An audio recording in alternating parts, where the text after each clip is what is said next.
All right, this is Matt Mayoko checking in.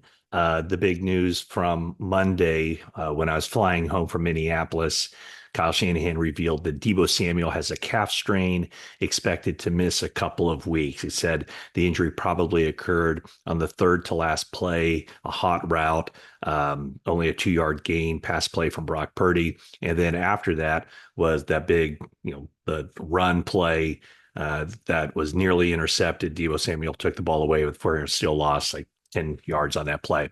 So now the 49ers, they know they won't have Christian McCaffrey for at least three more games. Deebo Samuel appears to be out for 2 games, and now the 49ers have their first NFC West opponent coming up, facing the Rams on Sunday. And the Rams are really banged up too. They have issues on their offensive line, their wide receivers, Puka Nacua, Cooper Kupp won't play in this game. So two kind of banged up teams going at it. 49ers, need to get more out of Brandon Aiyuk. And now it's going to be difficult because he's going to be in many ways the focus of opposing defenses.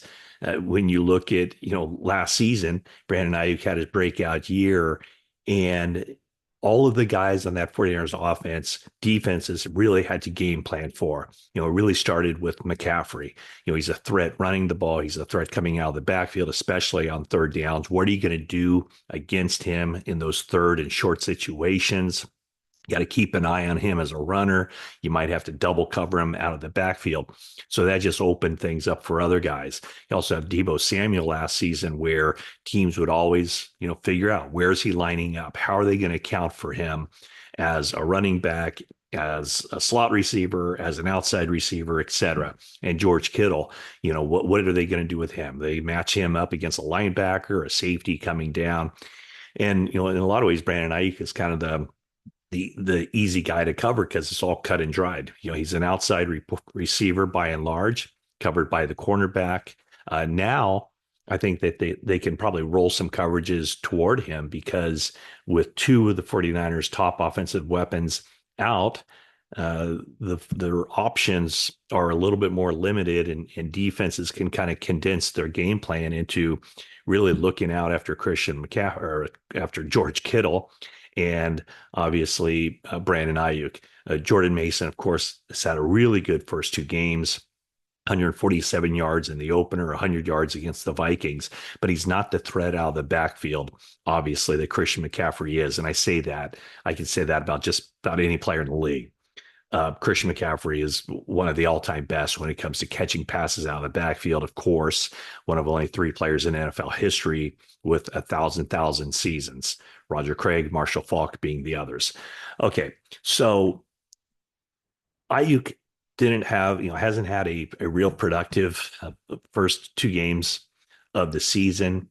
And he's catching passes, receiving yards less than 50% of what he did last season.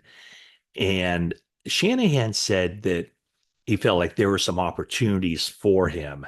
And the 49ers offense just wasn't clicking in a number of ways. He said there were a number of throws where he had a good chance of getting the ball, and a couple times the protection broke down. And there was one time where one of the other receivers ran the wrong route and ended up in the same area as Ayuk, and that kind of blew that play up. So Ayuk, Brock Purdy, they have to get together. They're going to be needed in a big way, really starting Sunday against the Rams and until both Deebo and Christian McCaffrey come back. So keep an eye on keep an eye on Brandon Aiyuk. He's definitely going to be one of the key factors in this game as the 49ers just need more production. When Kyle Shanahan spoke to the media on Monday, he said a lot of the things that I said yesterday that, I went back and looked at the 6 sacks that the 49ers gave up, and it really wasn't the offensive line. Did the offensive line play great? Of course not. I'm not going to make that argument. But, when you look at those sacks, there are really only 2 that you could just pinpoint on the offensive line. And they both came from the left side, one with Trent Williams and the other Aaron Banks kind of not sticking with his guy as the Vikings ran some sort of game there with the right side of their defensive line. Here's what Shanahan had to say is when you see 6 sacks, you assume a real tough day on the offensive line.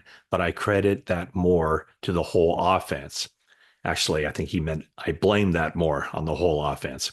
He said a few are definitely on them, but definitely not all six. Everyone has to do better. And that number six is a little unfair to them, meaning the offensive line. And that's exactly what I saw. Um, whether it's the wide receivers not getting open quickly, whether Brock Purdy not knowing decisively where to go with the ball, maybe a little bit of confusion with that blitz scheme of the Vikings. So a lot of the blame is spread around. One thing that I noticed before the game, I watched before the game, Ricky Pearsall. What an amazing recovery that he's made. I mean, it's like 15 days after he gets shot, and he got shot like the right chest right here, and then it exited out near his armpit. So it probably came in at this angle. But I was watching him with his range of motion, catching passes over his head. If you haven't seen that video I posted on my shorts, check that out. But he's actually throwing a football too, right-handed. He is required to miss 2 more games on the non-football injury list. So we'll see if the 49ers in him, if they believe that he can be back for that week 5 game against the Arizona Cardinals. But the reason they liked Ricky Pearsall so much in the draft process was because of his ability to beat man coverage. And that's something that when the 49ers have had difficulties on offense, it's been by and large because of that.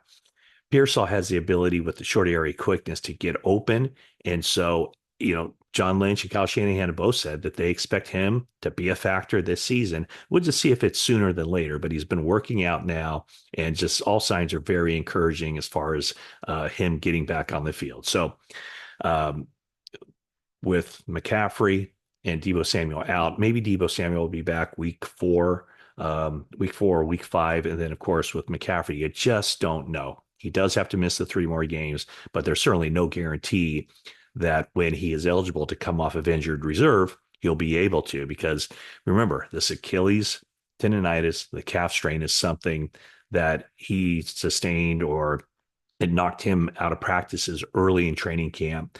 He spent a month trying to get that thing right so that he could return for the start of the regular season. But when he did, it just didn't get to the point where he could play in the Monday night game against the Jets.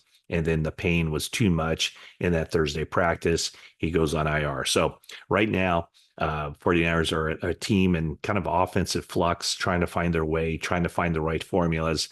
And they face a Rams team on Sunday that's coming off a 41-10 loss to the Arizona Cardinals. And the Rams are every bit as banged up and have every bit the injury concerns, and even more, I think, than the 49ers. So anyway, thanks again for tuning in. Check out all my stuff at NBCSportsBayArea.com. Subscribe to the 49ers Talk podcast with me and Jennifer Lee Chan. And if you like this channel, then let's keep it growing. So subscribe, like, comment, and thank you very much.